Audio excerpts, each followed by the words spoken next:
and we'll probably have other people who will join in. But Annette, my good friend, is a certified ADHD life coach and licensed K through 6 educator. She's trained to work with kids and young adults.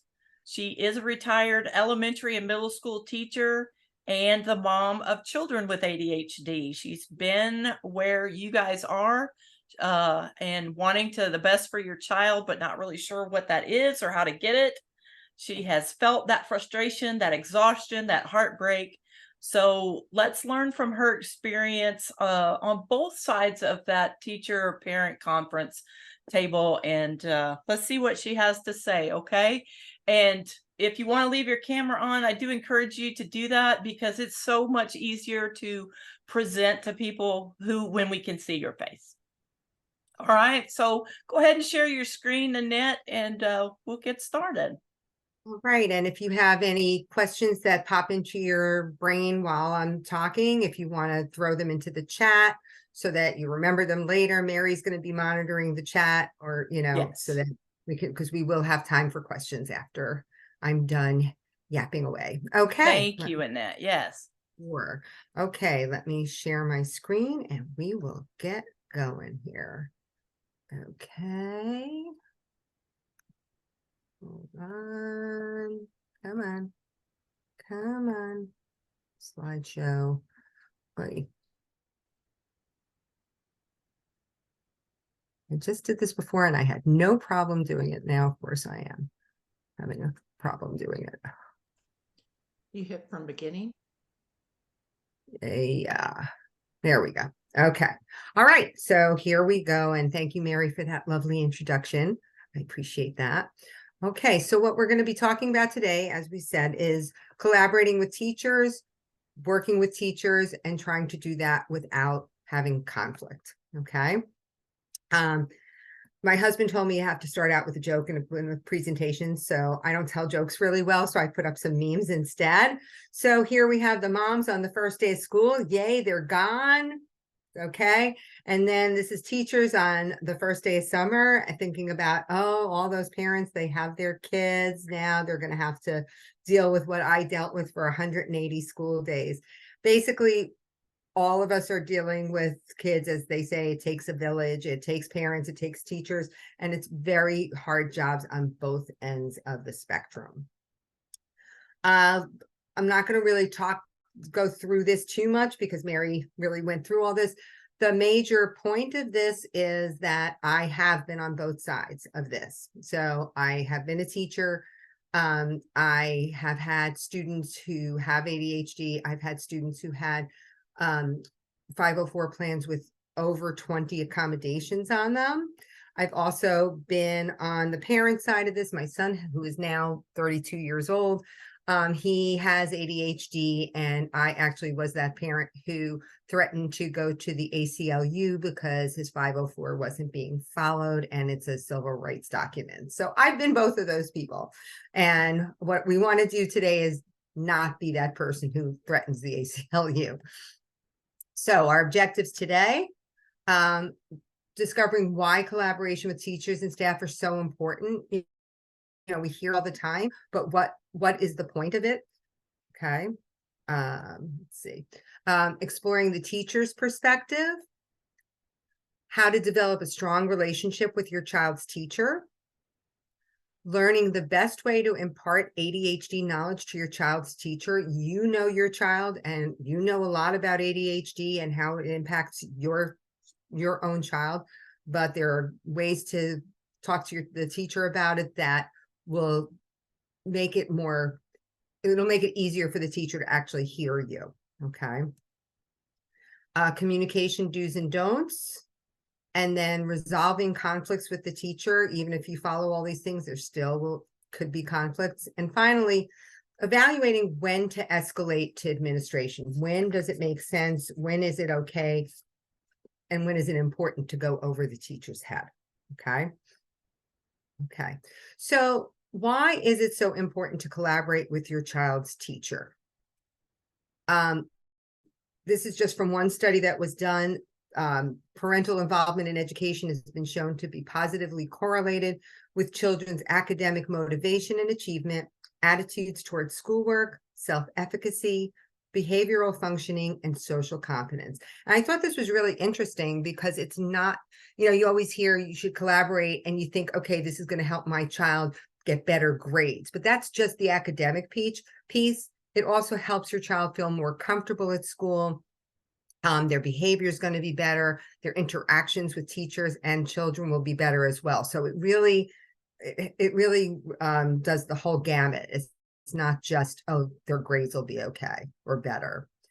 But there are other reasons for collaborating with your child's teacher, especially if your child has ADHD or is neurodiverse in other ways, okay? So teachers may not have recent training in working with students with ADHD. I will tell you, I taught for 14 years. I never once had any formal training offered to me for ADHD. And it wasn't because I knew about ADHD because of my son. And it wasn't offered to anyone. Okay. And, in Attention Magazine, it says, teachers of children with ADHD have low confidence with making accommodations and behavioral plans for children with ADHD. And we'll talk about in a couple of slides why it's really important that the teacher feels more comfortable with that. Okay. Also, teachers have a very difficult time at times with children who have ADHD, especially when it's kids that demonstrate hyperactivity. Okay. Teachers have a rough time and they tend to try to just keep the kids from getting, as they might put it, out of hand. It sounds terrible, but they don't love on those kids as much as they might on neurotypical children. And kids can feel that. They can feel that the teacher doesn't treat them the way that they might be treating other students. Not only is that tough for the kid to feel like their teacher doesn't really like them as much, but the other problem is that the kids also pick up on that. And then the kids start to also treat that child differently and possibly reject that child. You have things like group projects and it's like, oh, I don't want Susie in my group. Like the teacher hates Susie and, that kind of thing. So if the parent is involved at the school, okay, you have that of seeing what's going on. And you also have the teacher knowing that you're paying attention. And hopefully that'll help the teacher to realize, okay, I need to get over myself here. So it's a sad reality, but it really is. It's unfortunate, but it's true. Okay. So the parent side of the fence here, I know I'm preaching the choir, but I'll just go through this really quickly. Parents do worry about their ADHD children for the reasons that I just mentioned. They know the teacher might not have the training. They feel the teacher doesn't necessarily like their child. There's been studies shown that teachers do blame parents for their child's behavior. First of all, the child shouldn't be blamed for their behavior. ADHD is not a behavioral thing. We know that now. But not only is the child being blamed, but the parent, oh, if this kid had, didn't have their home life, maybe they'd be better behaved. This really does happen, unfortunately. And also, they feel teachers dismiss their knowledge about their child and about ADHD. So they're concerned. You as parents are concerned about all of these things, and rightfully so. But now let's talk about the teacher side, okay? So the way that classes are put together, it's called, it's heterogeneous, which means that you have kids who are on the lower end in terms of their performance, and you have gifted kids and you have kids in the middle, all in the same class. That's not how it used to be. That's not how it was when I went to school. Kids were tracked back then, and they found that was really not great for kids. So the composition of a class is now heterogeneous. In addition to that, special education students by law have to be put into what's called the least restrictive environment. And what that means is, rather than a kid who has an IEP being put into a resource room situation automatically. If that child can be in a general education classroom with a special ed teacher or with an aide, that is where they'll be. Okay. So you have a teacher who's dealing with all different types of kids in their classroom. And the way that they're asked to deal with it is you're asked to differentiate. So for example, when I had to differentiate teaching fractions, my lower kids, they might be doing it with manipulatives, with blocks and fraction tiles. My middle kids, well, they might be learning to add fractions, but with the same denominators. My gifted kids or my, mathy kids, they might be doing different denominators and mixed numbers. As a teacher, I have to keep track of all of that. Okay. I have to do my lesson plans for all of that. Okay. So to give an example here, in a class of 25 students, on average, there'll be 4 special education students, 3 ESL, English as a second language students, and sometimes the ESL students are also special education students, and 2 gifted students. And the remaining 16 also might have other reasons to be in and out of the room. They might have speech, OT, PT, ASI, which is academic support. So it's sort of like in-class tutoring.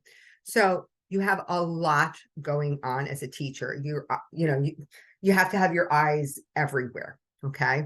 So sometimes that can then cause an issue with those of our children who have 504 plans, because can be difficult for the teacher to follow along with that plan.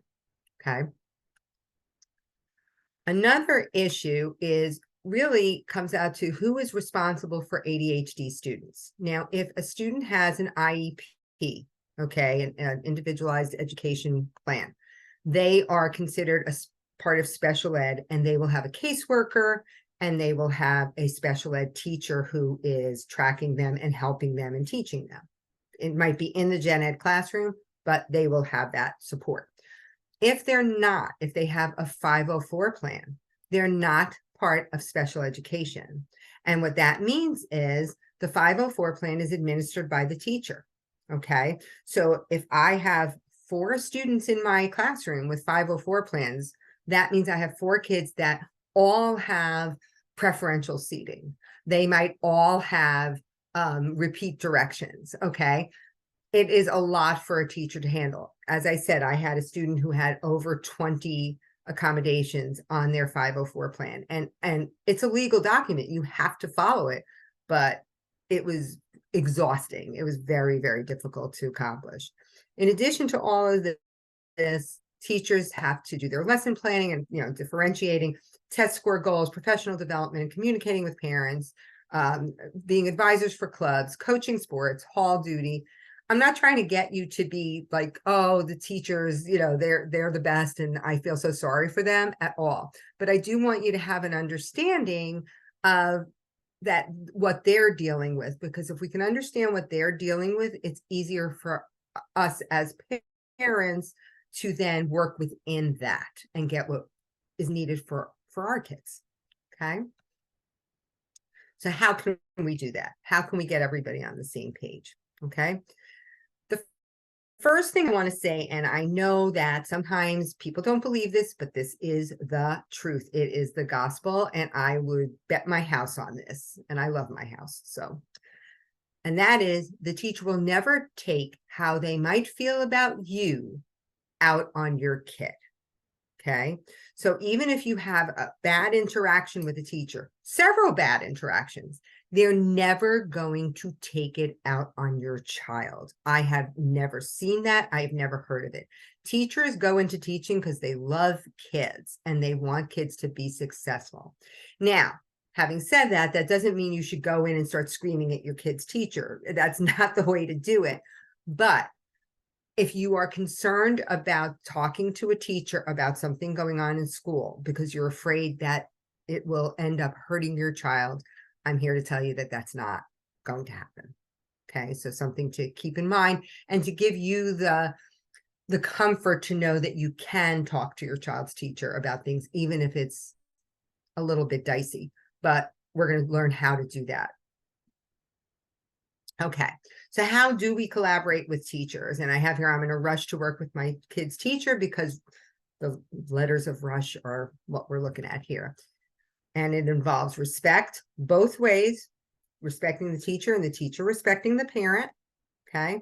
Using available tools, structured contact, and finally helping out. So let's go through these in a little more detail, okay?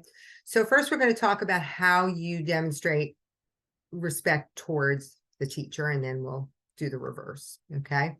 So basically the rule of thumb that will work for you is treat the teacher as you would treat any professional, okay?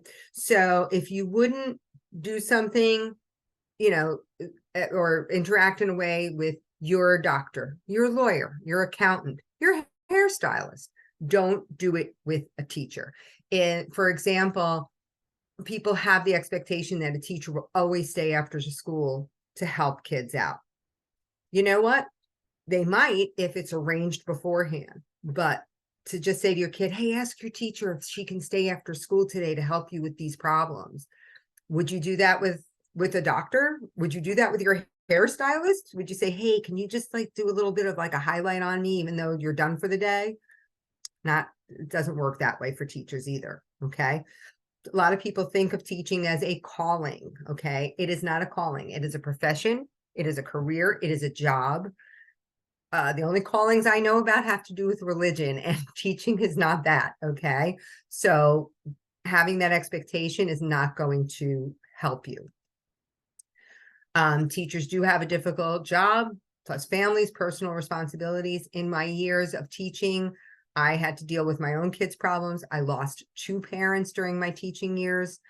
You know, they're people, and they do have other things that they have to take care of. Okay. So we want to respect the teacher's time. It's not a 24/7 job. So as I said, don't expect the teacher to just always be there. You know, in the morning, if a teacher is there early, they're generally there early because they need to work. They need to get something together for their class that day. Don't expect them to be able to help your child with their homework. Similarly, same thing after school. Okay. Also, respect the teacher's place. If you run into a teacher somewhere in town, please do not think that this is an opportunity for you to talk about your child with them. I had to give up my favorite bagel place in my town because one of my students' parents worked there, and every morning she wanted to have a parent-teacher conference. And I was like, okay, can't do it. So just be respectful of that. And finally, never, ever, ever call a teacher at home. And I say that because it has happened to me. Most teachers are smart enough to make sure they're unlisted. I wasn't, and I had a parent call me at 10 o'clock at night in my house. And if you do have the teacher's personal phone number for texting, please do not text them over the weekend. Generally, teachers won't give that out, but sometimes new teachers will.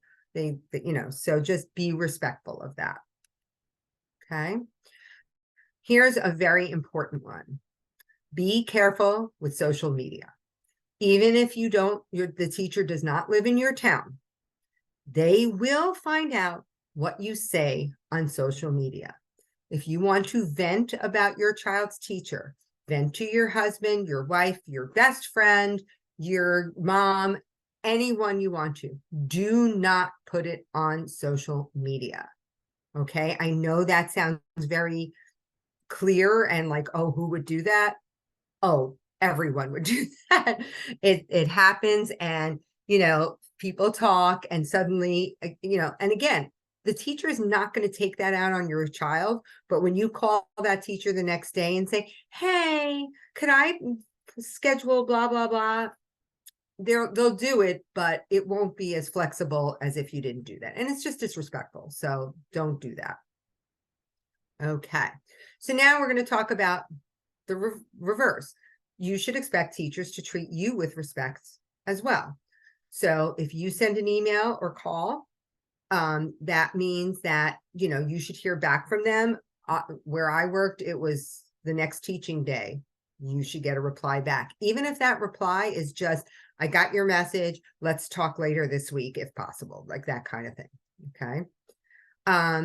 The teacher should not be dismissive of your thoughts or concerns. If they are, that is not professional, and that's something we'll address later in going over their head if necessary. However, do keep in mind that the teacher is seeing your child from a different perspective. So you see your kid at home, in your family, eating dinner, whatever. The teacher is seeing your child amongst 25, 28, 30 other kids at that same age, at that same level, and they might see things very differently. They, especially kids with ADHD who developmentally are a bit behind, the teacher will notice that. So just realize that they're seeing them in a different setting, okay? And respecting your time and your place applies as well. So if a teacher tries to have that conversation in the mall, just say, I'd rather do this some other, I'll come up to school, let's make an appointment, okay? All right, the next is using available tools. And what I'm talking about there is things like blends, Genesis, grading systems that parent access, that parents have access to, okay?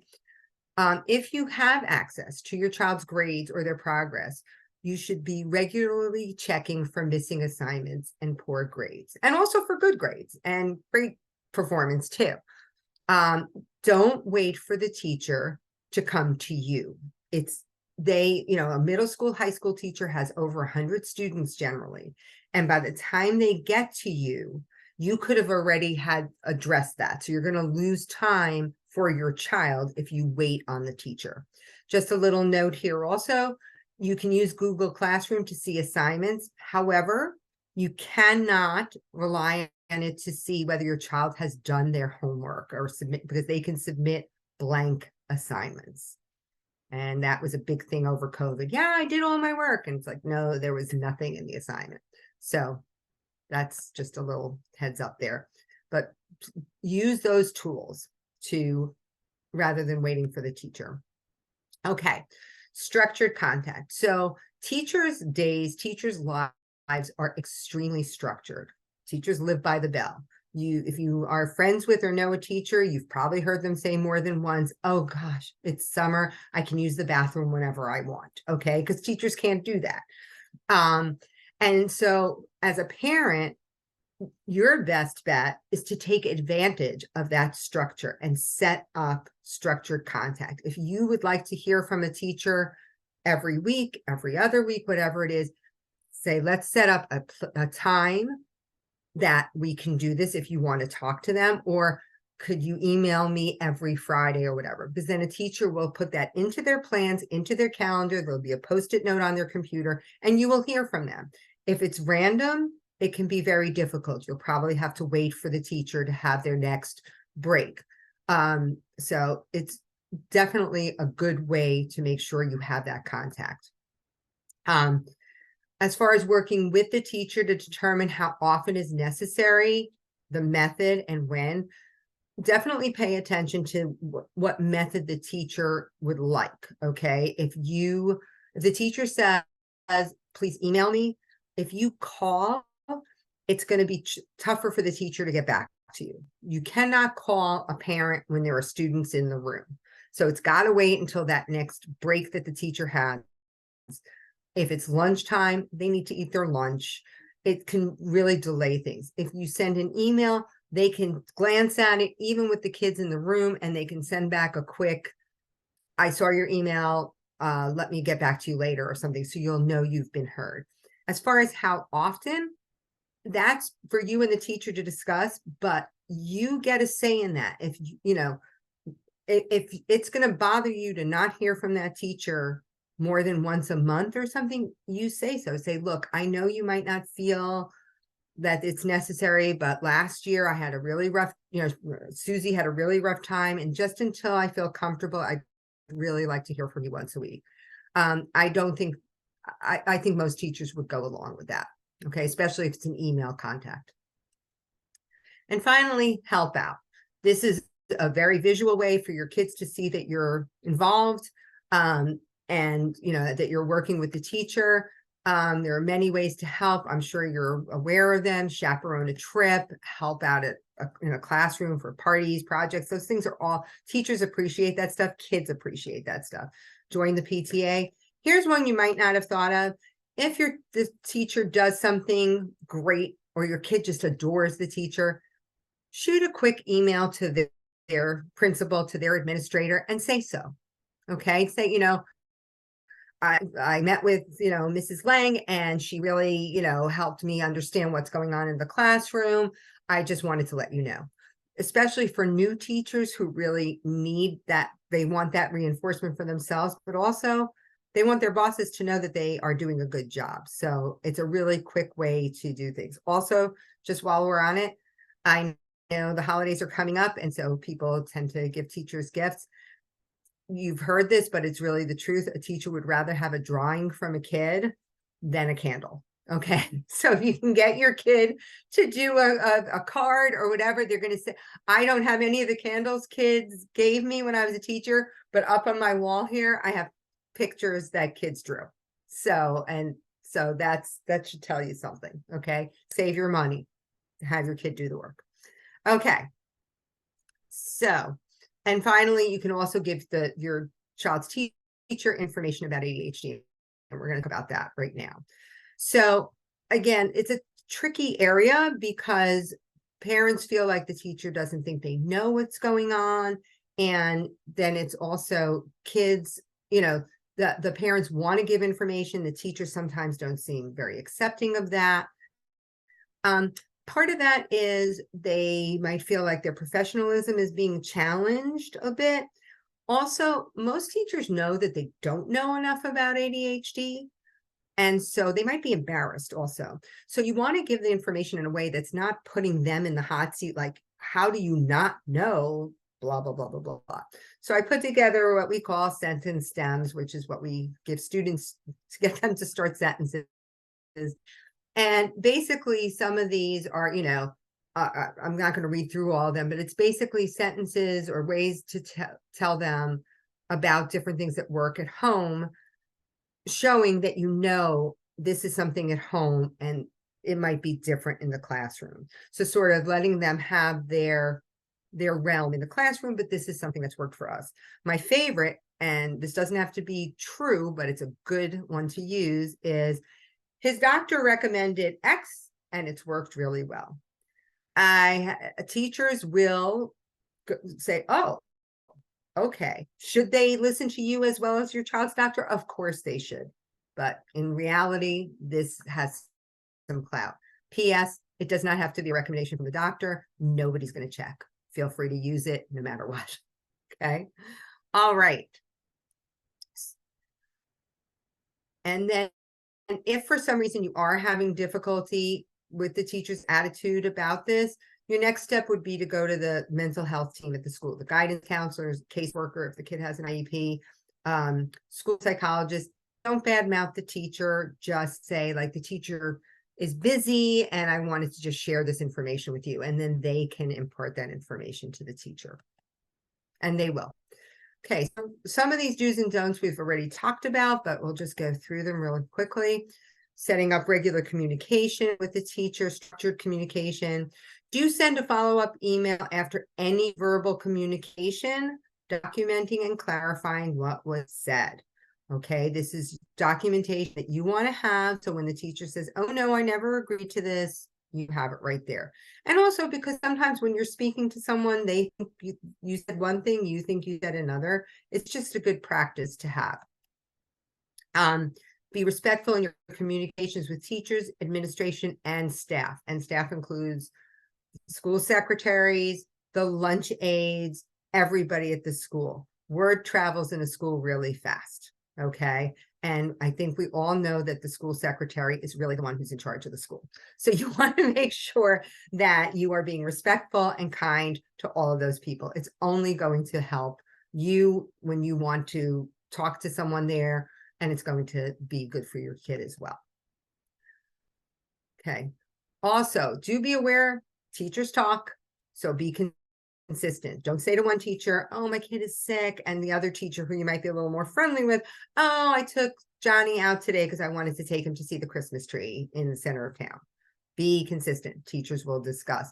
And they're not gossiping about your kid, but it can come out of concern for a kid. Oh no, Johnny was sick again today. He was sick last week too. I hope he's okay. Sick? He's looking at the tree. So, don't take it the wrong way. It's just comes up in conversation. Do listen to what your child's teacher or administration is saying. You may not agree, but listen. Again, they're coming from a different perspective. And do tell your child's teacher if there is anything unusual, good, bad happening at home. You don't have to go into loads of detail, but it is important to, it could be anything as simple as, hey, we got a new puppy, because then you know why the kid is not doing their homework, or something more serious that's going on too. Also, if your child takes medication for ADHD or anything else, if you change medication, let the teacher know he or she is with your child 6 or 7 hours in a day, and they can see if there are any good or positive or negative results of that medication. And here are some don'ts. Don't talk to one of your child's teachers about another teacher or another child in the class. And there's a caveat there. If there's a problem between you and another child, your child and another child, yes, you're going to talk about that other child, but just saying there's a problem between them. You don't want to say, well, there's a problem and that kid is a mess and all that stuff.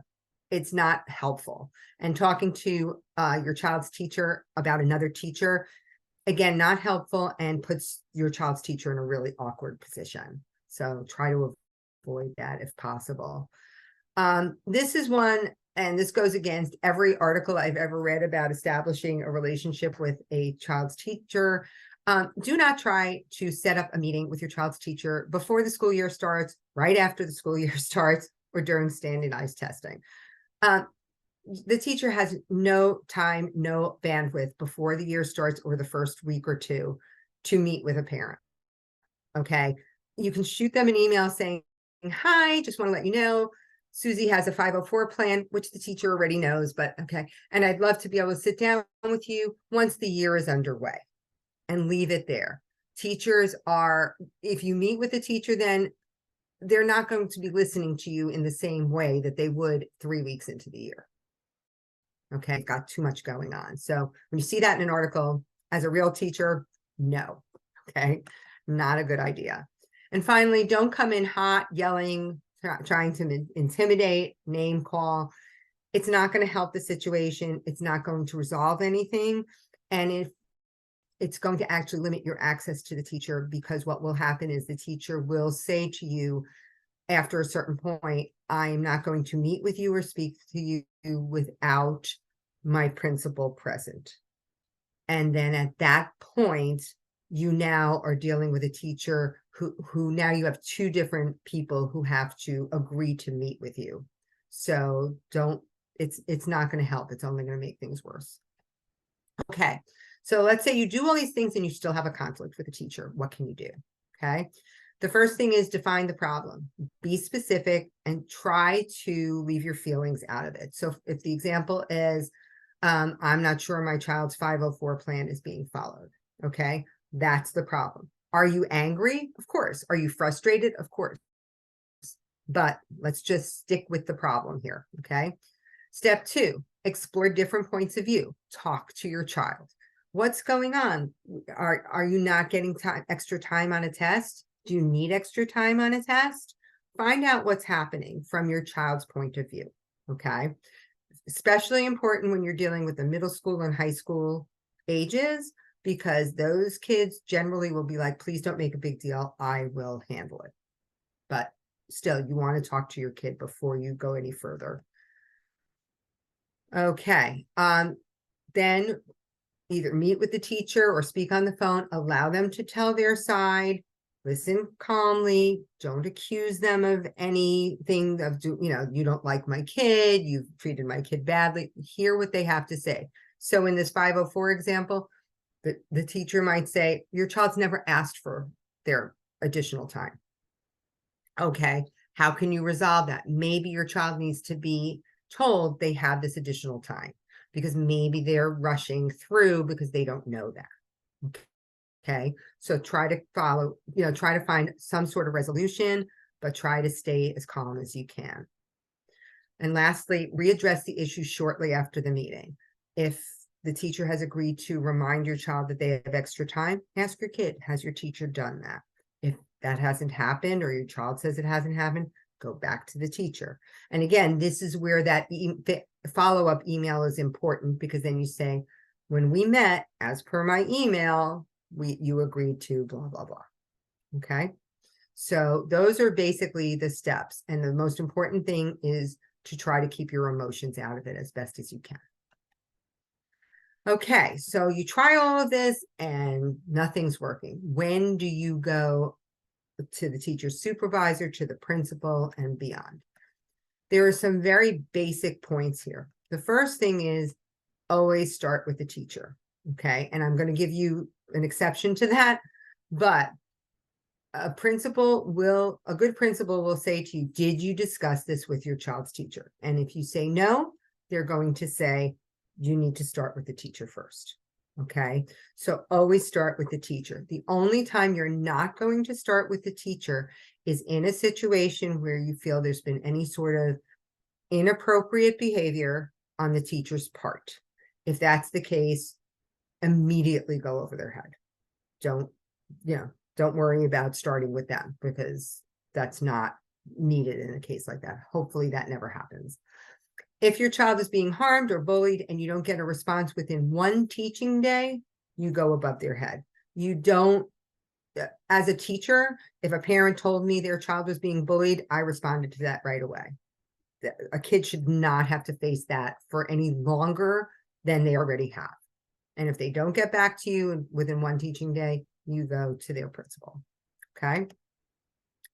So now, with general situations, not as urgent, okay?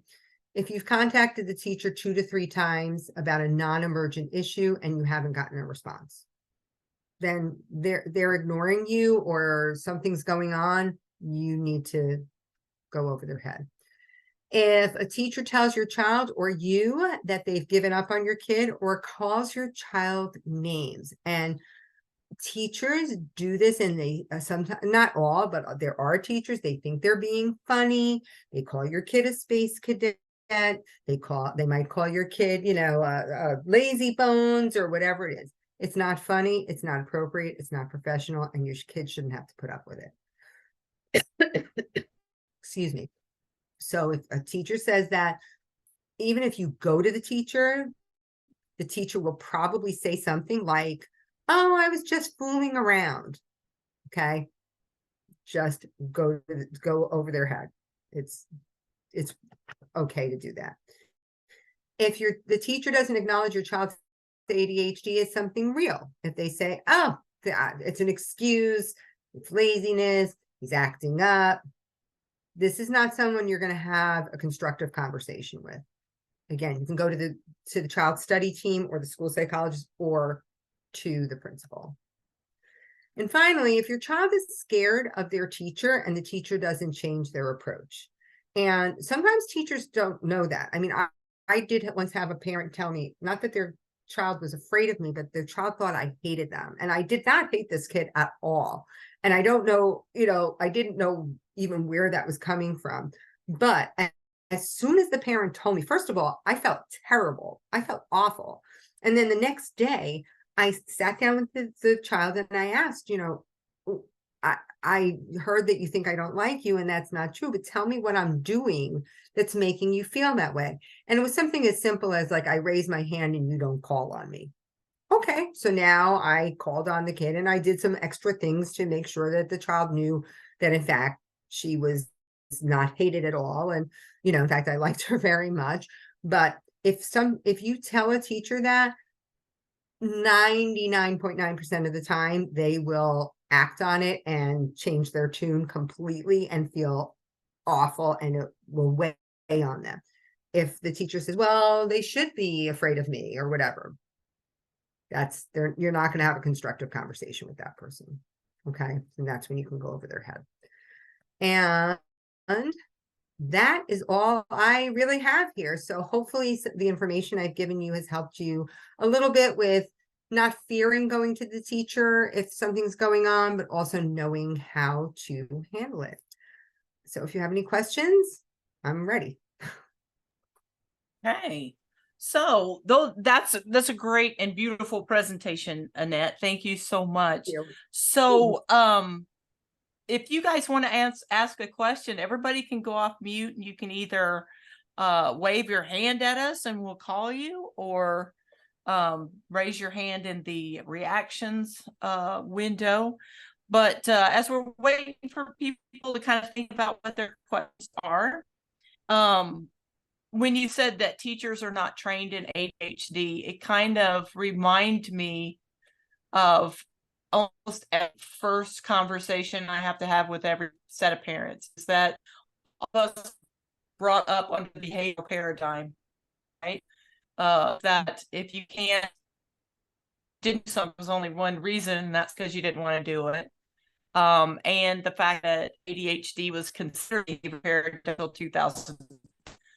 So most of these teachers of their training are built before then, and so they haven't had the opportunity to see the description of ADHD as a developmental issue. So that made, that kind of hit me a little bit. It's the same conversation we have to have with parents whenever we start coaching, is that this is not intentional behavior. Right. And it's unfortunate. It really is, because teachers do spend so much time of their, with these children. And if they don't have the latest information and the right information, they can just really make life miserable for these kids and make them hate school, which is not their goal at all. Teachers want kids to love learning and love school, but I can tell you that I was trained, I don't know how many times, in how to deal with, bodily fluids on a floor, but I never had ADHD training. So right. Every year I had the bodily fluid training. So. Oh, nice. Yeah. Mm. So any questions out there? Gita, do you have one? Yes, and I'm not really sure if this is the correct platform. I will ask anyway. I am just wondering what happens to ADHD kids as they progress. So as they go from middle school to high school, let's say they have an IEP. So my daughter has an IEP. She's in resource pull out, but she's doing well. Sometimes well, sometimes not that well. And her case counselor, or case whatever we call that person, is suggesting to put her in a regular class. Now, I know that my daughter might drown in a regular class, because all regular classes is just too overwhelming for her. So she's always catching up on homework. And I'm actually just thinking ahead. Of course, I'm supporting her and helping her with that. But what happens next? What happens if she is in the resource pull out forever? So that's what my question is. Yeah, I mean, it depends on the specific child. Like, that's what I was talking about with that least restrictive environment. And that's what they're trying to do with your daughter, is they're saying, okay, where can we put her that's, can she handle a less restrictive environment? One thing that can happen is if they do recommend that and they try it and see how it goes, and if it doesn't go well, they can go back in the other direction. So it's not like, oh, once you're out of resource room, you can't go back. If that's what's found to be the most appropriate setting for her, then she can go back there. As far as, going into high school, the same accommodations and modifications exist in high school. So there are resource rooms. And actually, even when kids go off to college, they can get accommodations at college as well. So, it varies kid by kid, but, I would say the most important thing is, if they do make a move with her, see how she does. And if not, when you have your next IEP meeting, say, no, I want her moved back. They can't put that IEP into effect without your signature. Okay. They might rush you through the meeting, but you have to approve it until she's 18. Right. Other that than help? that, yes, and other than that, very structured presentation. Thank you. Seems like ABCs. Seems like I'm doing these IBCs, but some of the good, valuable tips Good. I'm glad, in it. glad it can help. Good, thank you. Yeah. Geeta, another thing that I've seen is when people are trying to move kids to test that, are they ready to be out of resource? Is they'll move them into the class that they do best or like best, has the least homework at home, and they'll let them test it in a class that they're really competent in first before, doing the one that they're really, they always struggle in science. They wouldn't move them to there yet. Is that one would still be in the resource. Something to think about. And when they do the SAT, you can get all of these same accommodations. So that's something also you can suggest to them if they want to move her out of resource, is to say, I'd like her to first test it out in whatever her best Well, subject is. she's in resource only in 2 classes, math and Okay. ELA, and the rest is regular. And I can tell you there is a lot of homework for me on these not resource pull-out classes. And I'm thinking if we even pull her from resource classes, we are just going to drown as a family in all of them.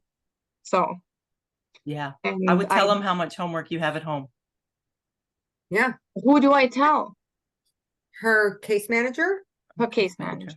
Her case manager, because even if she's not in resource for those classes, there should be a special education teacher, an in-class support teacher in the classroom, and she can also have modified homework. So just because she's in the gen ed classroom doesn't mean she should have the same amount or level of homework that the gen ed students have. And if she's in resource for language arts, the point you can make to them is, well, language arts, reading, that's going to impact her for science and social studies. So she shouldn't have as much homework or any of that. Like, there should be modifications done as well. And I should be speaking about that already now versus waiting for our next IEP meeting. Yeah, don't wait. You don't have to wait. Okay, well, thank you. I do notice that one of the Thank you. class has an edited homework, but the rest, no, they don't. So thank you for that. I'll make sure I don't put. I am somebody that just does whatever it takes, but as a result, I'm losing my sleep over it. There you go. That's not what you want, and you don't want your child to be miserable either. So right. So what other questions do we have? Other issues that you've run across with getting your accommodations? Jenny, do you have something to say? So I guess, first of all, this has been great. And I wish that I'd had this years ago for my daughter. She's a senior in high school. But it's stuff that I can, kind of take forward through this senior year. I guess my question is, and maybe this is a side conversation with Annette, but next year, assuming that she's going to continue on with college, which I think she will, probably community college, she'll be 18, she'll be an adult. And, just wondering kind of approaches to needing to talk to teachers in college or whatever. Like, do you work through the disability office in a college to kind of obviously set up accommodations, but is there any sort of way that parents can, talk to college professors just to kind of relay any concerns or relay that, my child has ADHD and may need some special help?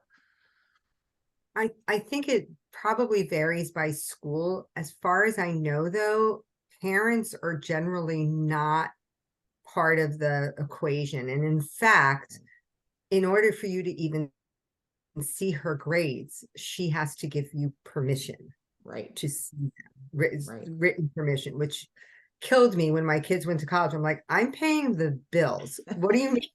I can't see their grades, Yeah. but it's the truth. So, but one of the things to do then, and you know, we can discuss this is I coach Jenny's daughter.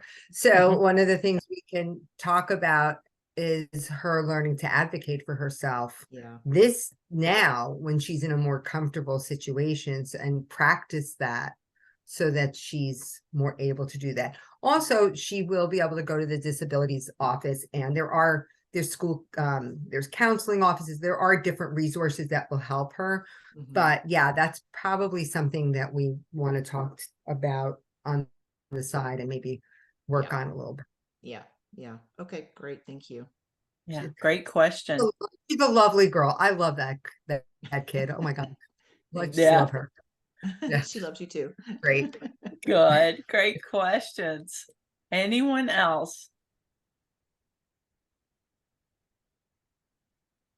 Just a quick question, Annette. How young do you start coaching them?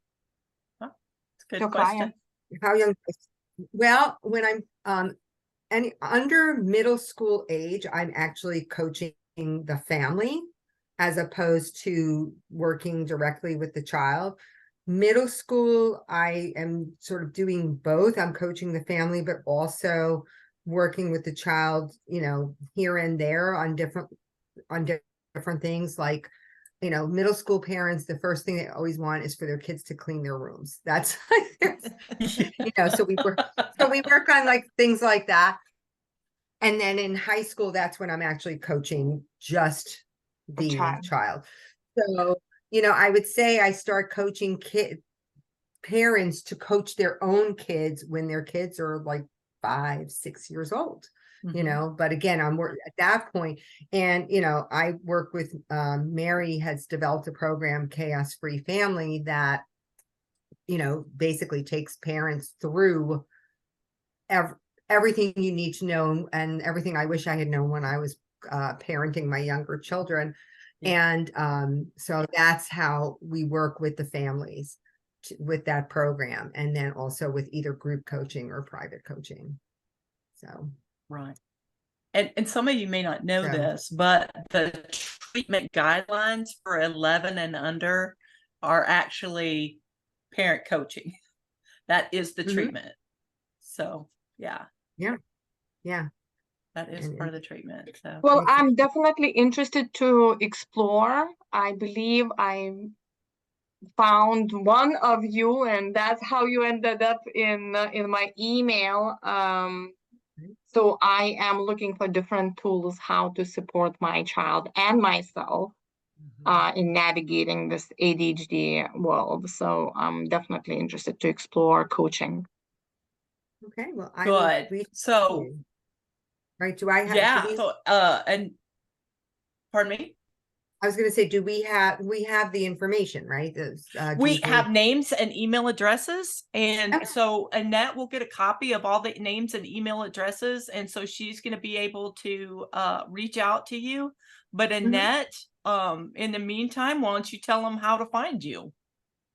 Oh, actually, it's on one of my slides, and I didn't show it. And we didn't start it. Okay, you guys have a copy of it. Is it in the back of the presentation? It's in the back, yeah. So okay, my company is called Constellation ADHD Coaching. So you can find me. You can find me on my website, which is Constellation ADHD Coach. You can find me on Facebook, Instagram. I'm everywhere. I'm not on Snapchat. I'm not on TikTok. I can't. But so you can find me there. My email address is, it's long. It's constellationadhdcoach@gmail.com. But if you have the PDF of all the slides, it's the next to last slide has all of my So just a quick question, and sorry if I'm dwelling, I stop asking questions. So how do you work with the family? Zoom, online, or you try to meet with in person? No, I do it online, on Zoom. Online. And it's worked really well. Yep. And with children, I mean, 11. I have worked with children online. I'm actually amazed at how well that can work. Because you know, it can be done. I always tell parents, especially like local parents, I always say, let's try it online. Let's see what happens. If it doesn't work, we can discuss something further. And it has worked every time. So Yeah. I will I stand think on my there's some head to go. PTSD from school online Right. during COVID. Yeah. I had a And s- PTSD from online. I love it and I hate it as well. right. Right. And I think that left a bad taste in people's mouth. But yes, what we found out during COVID is that when it's one-on-one with a kid, you can really connect and do a lot of good things Mhm. online. So Yeah. because we had to change too. We couldn't have anybody in our office anymore. So we had to pivot and figure out how to coach these people online. So we learned how to do that and pretty effectively. So don't use Yeah. how it was when they were one of 20 on a class in COVID online as your measuring stick for how well coaching will work online. Yeah, no, it does work. And I will stand on my head to get a kid's attention on like, I mean, also Yeah. because I taught online, at least for, you know, a little while before I retired. I sort of know how to, like, this blurred background is not what's going on when I'm coaching online. So, Yeah. you know, it's much more of a lively experience. So, All right. okay. Great. Thank you so much. Thank you everyone for coming. I really appreciate it. And if you have any